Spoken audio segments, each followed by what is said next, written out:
Tonight, former Louisville police officer Brett Hankison testifying in his own defense about his actions during the police raid that left Breonna Taylor dead. She didn't need to die that night. Though not on trial for the 26-year-old black woman's death, Hankison is facing 3 charges of wanton endangerment for firing shots into an adjacent apartment, risking the lives of a neighbor, her young child, and her boyfriend. Is there anything, Brett, that you feel like you did wrong on March 13th at 3003 Springfield Drive? Absolutely not. During that response, Breonna Taylor's mother leaving the courtroom. Hankison's shots that night did not hit Taylor, according to the FBI. But this trial is thus far the only form of prosecution from the raid that killed her. She was unarmed. For years, attorneys for her family have said this is not enough. They had wanton endangerment for the white neighbor's apartment, the bullets going there, but not for the bullets going into Breonna Taylor's body. On the night of March 13, 2020, Louisville officers barged into Taylor's apartment as part of a search warrant related to a drug investigation. She was there with her boyfriend, Kenneth Walker III. Walker, who says he thought there were intruders, grabbed his gun and fired 1 round, hitting former Sergeant Jonathan Mattingly in the leg. Officers, including Hankison, responded by firing more than 30 rounds. Hankison says he believed his team was under attack from a figure with a rifle, though no rifle was discovered at the scene. Hankison getting emotional on the witness stand.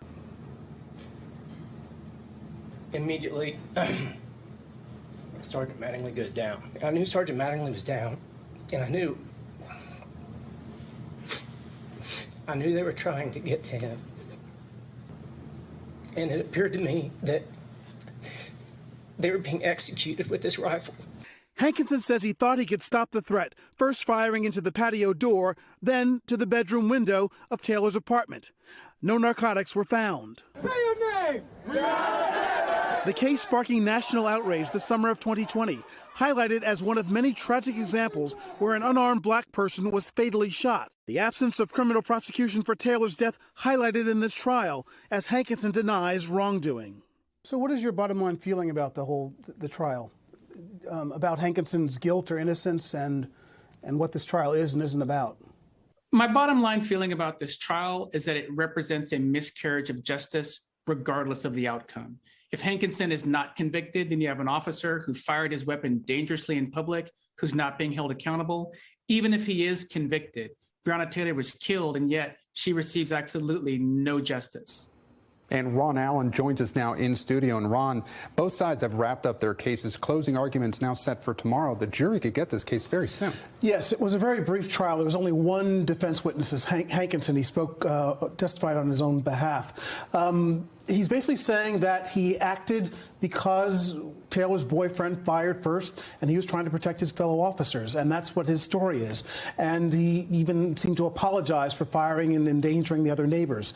He faces up to 5 years in prison. There's been other consequences. He lost his job, as did a couple of the other officers involved in the raid. So there's that. But Breonna Taylor's supporters, family, advocates still feel that this is not the point. No one's being held accountable for her death.